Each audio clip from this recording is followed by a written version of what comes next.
Hello and welcome to ESE Electronics. So today's video is a mock test of analog electronics playlist. This is a part 2 of analog electronics mock test video. Okay, so a lot of people are actually requesting me to do the video on mock test of analog electronics once again, including more questions. So in this video, I've tried to include a little bit difficult questions, especially for gate exams and ISRO exams.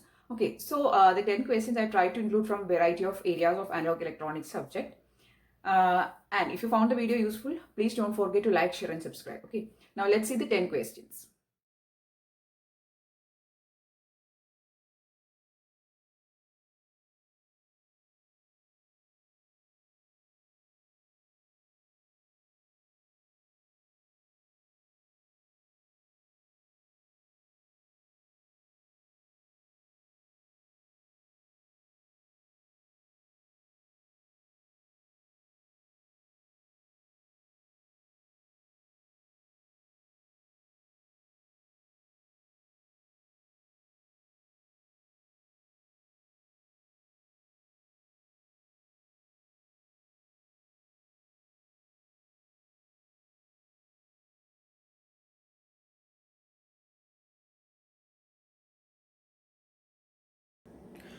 So this video is a mock test of analog electronics, and this is a part 2 of analog electronics subject mock test. Okay, and this video I'm doing for preparation of AFCAT exam, ISRO exams and also for gate exams. So let's see the solutions. You can see the questions on board. The first question is the approximate output frequency of 555 oscillator for RA equal to RB equal to 2.2 kilo ohms and C equal to 2000 picofarad. You need to find the frequency. The values of RA, RB and C is given. The equation for 555, it is an oscillator. Okay, 555 oscillator time period is given by T equal to 0.693 RA plus 2 RB into C. So in order to find frequency, you have to find the time period and then take 1 by T. That will be your answer. So while calculating, you will be getting F equal to 109.31 kilohertz. So the correct answer is option B. If you know the equation, it is pretty simple, but if you don't know the equation, it is difficult. Okay, so just study that for a 555 oscillator, frequency is equal to 1 by T for all cases. Frequency is equal to 1 by time only, and time period is 0.693 into RA plus 2 RB into C. Okay, moving on to the second question. So this question, correct answer is option B. Okay, so moving on to the second question.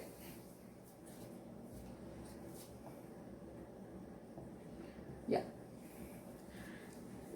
Second question is from amplifiers. It is a theory question. Negative feedback in amplifiers dash A improves the signal to noise ratio at input. B improves the signal to noise ratio at output. C doesn't affect signal to noise ratio. D all of this. So what is the connection between the feedback, that is a negative feedback, and the signal to noise ratio? You can say the question like that. So when we are increasing that is when you are giving a negative feedback, you are actually improving the quality of your output. So whatever variations, so you can, there is an amplifier with a negative feedback.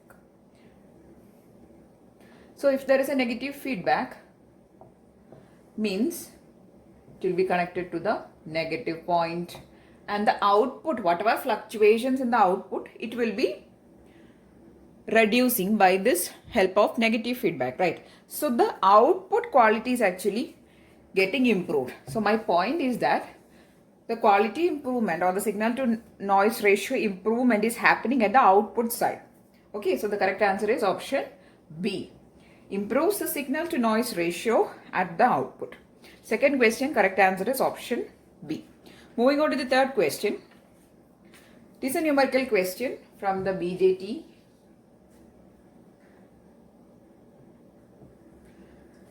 If alpha equal to 0.98, ICO is the collector leakage current, ICO equal to 6 microamperes, IB equal to 100 microamperes for a transistor, then the value of IC will be dash.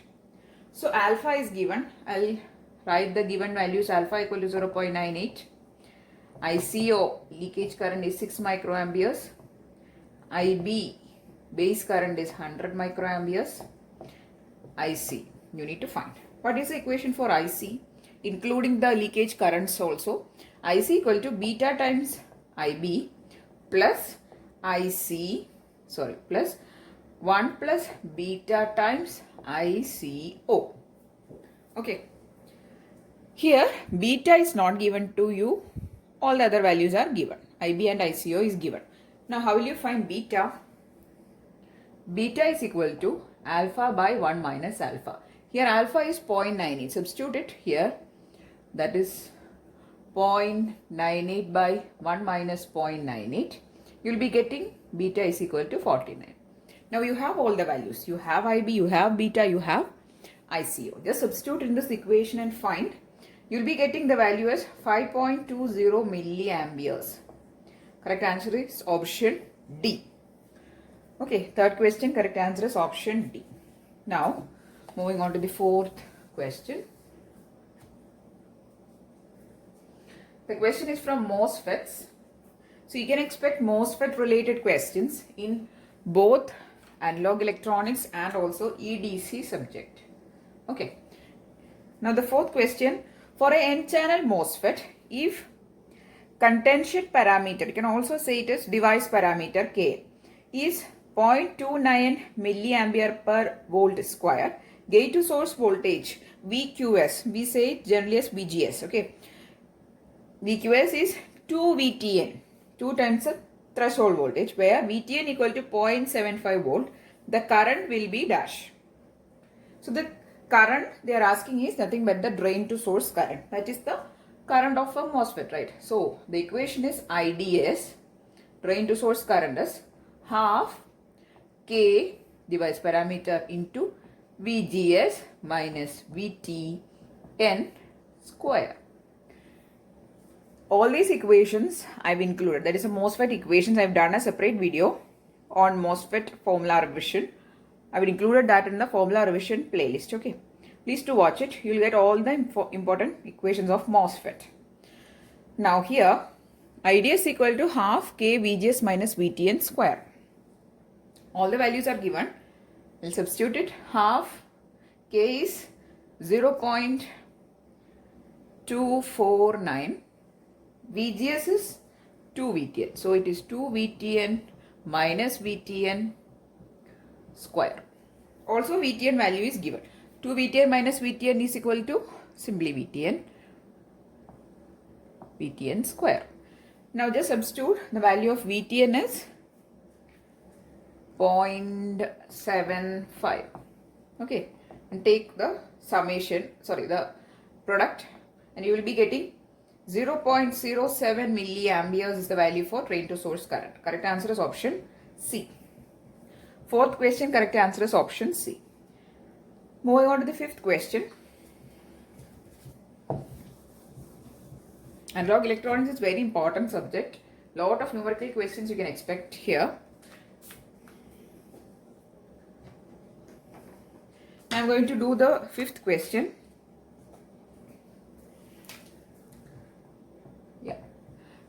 Fifth question. A 24 volt, this is Zener diode question, okay. A 24 volt 600 milliwatt Zener is to be used for providing a 24 volt stabilized supply to a variable load. Assume that for proper Zener action, minimum current of 10 milliampere must flow through the Zener. If the input voltage is 32 volt, what would be the value of R and the maximum local? It's not local, it has to be load, but anyway in the question paper it was local, so I've written it local also. So maximum load current. Okay, so the circuit I'll draw for you. Very simple circuit. This is actually a voltage regulator, Zener voltage regulator circuit. There is a Zener diode, there is a resistor of value R, there is a load resistor RL. The resistor values are not given. But it is given that the Zener diode voltage VZ is equal to 24 volt. Okay. Now I have done this. So this question I have done in the Zener numericals video also. You can find it over there also. Okay. We need to find the maximum value for the load current. So the total current is getting generated from the source. It is flowing through the resistance R. We don't know the value of resistance. Okay. Then it is getting split across the Zener and then it is getting split across the load. So this total current will get split across these two branches. Now when will the current through the load will be maximum? When the current flowing through this branch is minimum, the total current will actually flow, or the majority current will flow through the load. Okay. So that is the value of current we need to find. Before that, we need to actually find what is this current, what is the resistance and all. Okay. So for finding the maximum current, we'll as of now just assume that there is no load connected to the circuit. This is a voltage regulator circuit using Zener diode. So we'll find the maximum current getting generated, and that is actually taken by assuming that there is no load connected. So what will be the maximum current? For finding the maximum current, the power rating of the Zener is given to you. Okay, the Zener is having 600 milliwatt power. So the PZ maximum or the power rating. So in order to find the power rating of the Zener diode, you have to always remember that for finding the power rating of a circuit or a Zener diode, we don't connect load. Without connecting the load, we calculate the power rating. So the power is given as 600 milliwatts. 600 milliwatts is the power. Okay. Now we know that PZ max equal to maximum Zener current into VZ. Zener voltage into maximum Zener current will give you the maximum power rating of the Zener. Okay. So from this we can find what is the IZ max. Right. I'll write the equation. IZ max equal to PZ max by VZ. PZ max is 600 milliwatt by VZ is 24 volt. If you solve it, you will get the value as 25 milliampere. So the maximum value of current flowing through the Zener and the maximum current is actually flowing through the resistance is also 25 milliwatt. Okay. So we have obtained what is the maximum value of current flowing through the Zener diode. And how we have calculated is by using the power equation. In the question it is given that the given Zener is a 24 volt 600 milliwatt Zener, means its power rating is given. So you can use the equation power equal to voltage into current. From that you can find the maximum current, and that is obtained to be 25 milliamperes. Okay. Now next aim is to find what is the value for this resistance. Okay. Because in the question, two things we need to find. We need to find what is the value of R and what is the value of the maximum load current. Both the things we need to find. Okay. So here we can find the maximum load current now with the given information and the maximum current. But we'll find it later. First we'll find what is the resistance value. Okay. What is the resistance value? Now in this circuit, we are not connecting load again. We'll connect it after. That is when we want to find the maximum load current, only at that time we'll connect. Okay. So we need to find what is the value of R. Consider that the current flowing through the resistance is IZ max.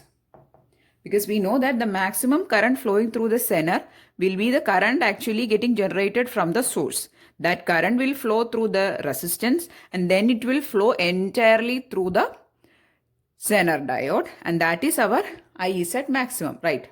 So what will be IZ maximum? IZ maximum is equal to, again, the current flowing through the resistance. The resistance is connected between this 32 volt and 24 volt Zener. So you can write it as I set maximum equal to 32 volt minus 24 volt by R. Right. Now my aim is to find the value of R because a question has two parts. You need to find what is R and also you need to find what is the maximum load current. So here I am going to find what is the value of this series resistance or the R. So my I set maximum is the current which is actually getting generated from the source. It is flowing through the resistance and again flowing entirely through the Zener. That is a maximum Zener current. Okay, so we have obtained the value as 25 milliamperes. Now we can find the value of resistance by just solving this equation. So R equal to 32 minus 24 is 8. 8 by 25 milliamperes. The value obtained is 320 ohm. So one part of the question is completed, which is finding the resistance that we have obtained as 320 ohms. This is a little bit difficult question. Okay, so we have obtained R. We'll write it here. R equal to 320 ohms. Next, we are going to find what is the maximum load current. I'll explain to you the concept once again. See, we'll connect the load back. This is the load resistance. Total current is the maximum current generated. That is the current generated from the source. Then the current will come here. The current will get splitted across the Zener and the load.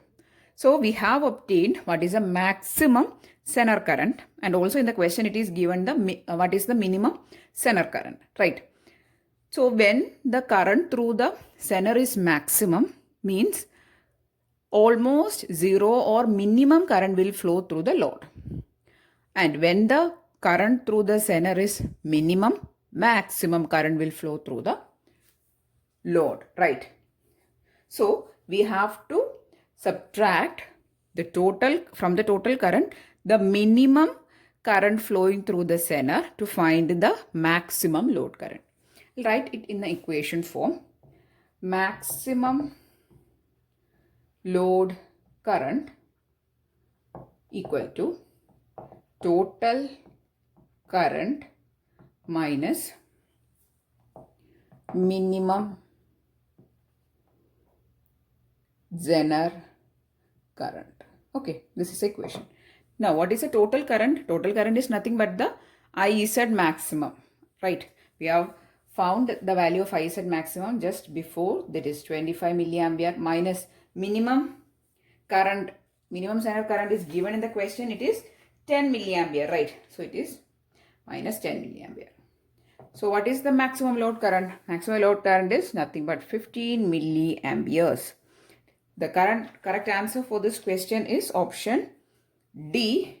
R value is 320 ohms and the value for maximum load current is 15 milliampere. Okay. So I really hope that the question, the explanation is clear to you. So I'll just brief it very quickly. So there is a voltage source. It will generate a current. The current will get split across the Zener and the load. We need to find the maximum load current. For that, we first have to calculate the maximum current or the total current generated by the source, and then subtract the knee current from this current to get the maximum current flowing through the load. And next, our aim is to find the value of resistance. For that, we'll remove the load and we'll consider only this portion of the circuit, and we use the power equation and find what is the maximum current flowing through the Zener. That is actually the current generated from the source. And with that concept, we'll find what is R. Okay, so the answer obtained is 320 ohm and 15 milliampere. Correct answer is option D. Moving on to the sixth question. Sixth question is again a little bit lengthy question. So the sixth question is, a resistor R1 equal to 4 kilo ohm is connected across the secondary of a transformer, for which L1 equal to 0.2 Henry, L2 equal to 10 Henry. 250 peak voltage at 400 radians per second is applied to the primary winding of transformer. What is the peak voltage at the secondary of the coil? That is the secondary of the transformer. Okay. So here L1 value is given to you. The input value is given to you and R1 is connected to the R1 resistance is connected in series or across the secondary.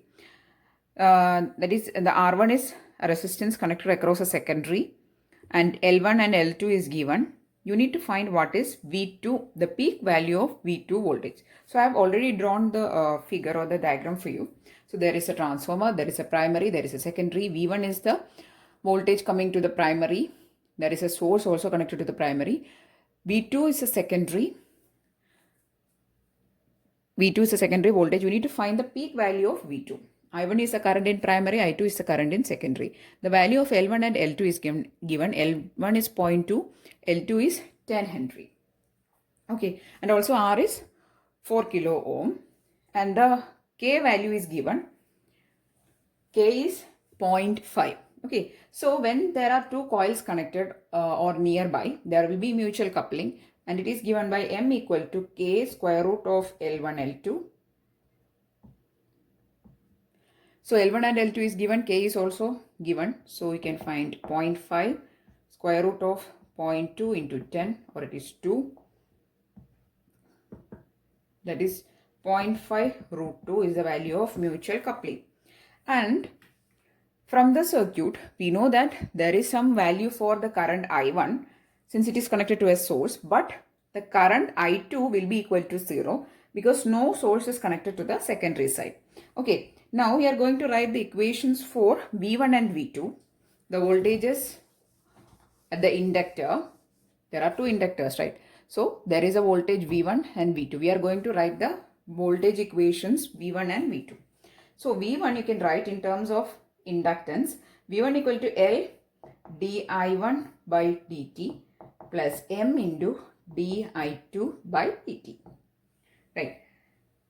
We know that di2 by dt, since I2 equal to 0, this term will get 0. So we will get only this term. V1 equal to L di by dt. What is V1? We know that the voltage, this is coming here.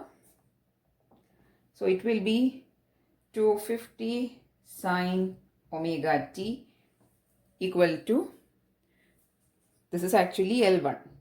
L1 di1 by dt. What is the value of L1? L1 is 0.2, 0.2. Yeah. So 250 sine omega t equal to 0.2 di1 by dt. Okay. From that, you can write the equation like di1 by dt equal to 1250 sine omega t. So I've just written the equation for V1, that is a voltage in the primary, in terms of the inductance and the current. So the current, that is the voltage equation V1 equal to L1 di1 by dt plus M di2 by dt. Earlier I have written only L, just correct it to L1, okay. L1 di1 by dt plus M di2 by dt. In that I2 is equal to 0, so that term get vanished and the remaining is only L di1 by dt. Okay. So we'll get di1 by dt equal to 1250 sine omega t. So that is the equation for di1 by dt. And next I am going to write the equation for V2. V2 equal to L di2 by dt plus M di1 by dt. So here we have to write L2. Okay, earlier we have to write L1, here we will write L2. But doesn't really matters because I2 equal to 0, so that term gets cancelled.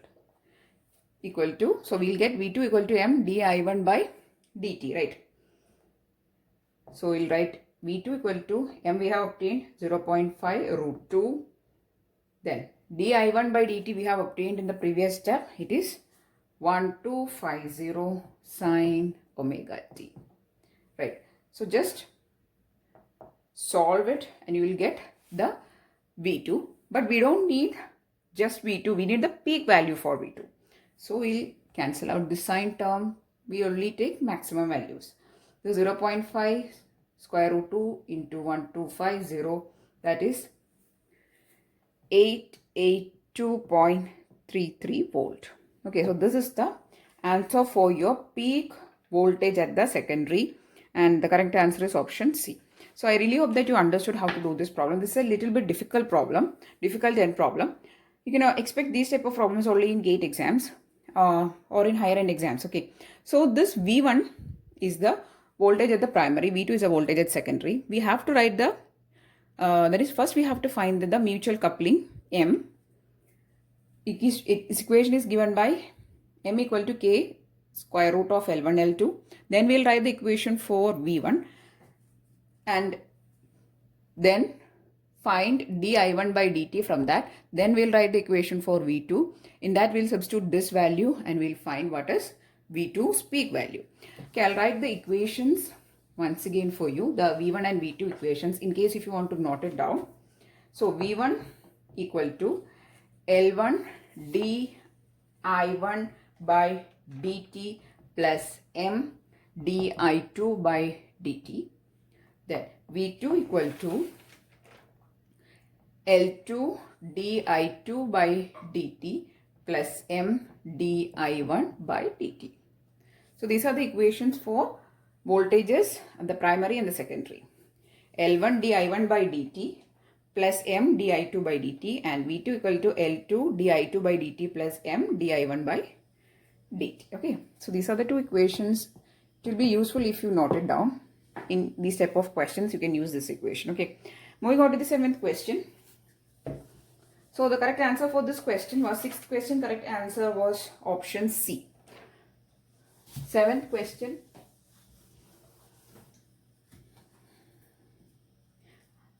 Seventh question is, RC phase shift oscillators contain a minimum of dash phase shift network. So the minimum number of phase shift networks in RC phase shift oscillators is 3. This we have done in oscillators quick revision video. We have discussed about RC phase shift, all the major type of oscillators. Okay, so the correct answer is option C, 3. Now 8th question again from oscillators. Phase shift provided by one phase shift network in RC phase shift oscillator in 3 stage is dash degree. Okay, that is, the question is the phase shift provided by one phase shift network. So RC phase shift networks consist of RC connections or networks, right? Or elements. RC elements are there,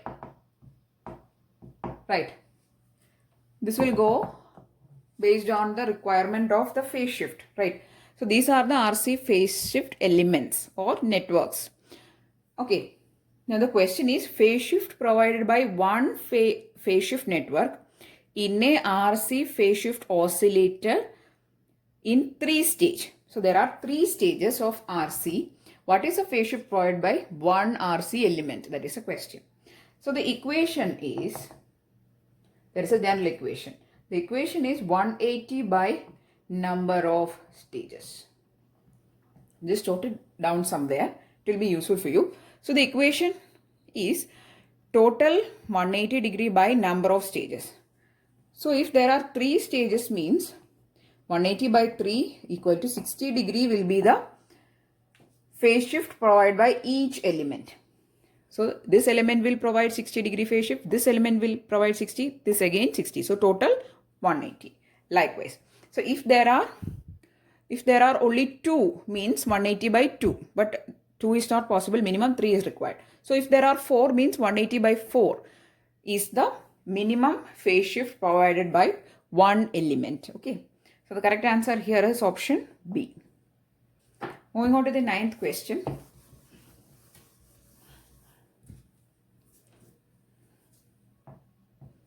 Ninth question is from transistors. Which of the following statement about the common base transistor is true? The question is from common base. A, very low input impedance. B, very low output impedance. C, current gain is greater than unity. D, voltage gain is very low. The correct answer is option A, very low input impedance. So we'll see all the features on common base.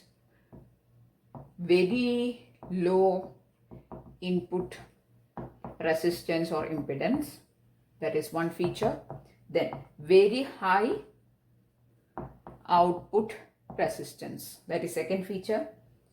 Current gain is less than unity. Then medium voltage gain. So we have already done a quick revision on BJTs. It is in the analog electronics playlist itself. Along with some numericals, I've done the quick revision. In that, I've included this. So for a common base configuration of transistor or common base transistor, the input resistance or impedance is very low. Output resistance is very high. Current gain is less than unity, and the medium voltage gain. Okay, voltage gain is only medium. So here from the options, correct option coming is only A, where very low input impedance is written. Okay, correct answer is option A. Moving on to the 10th question.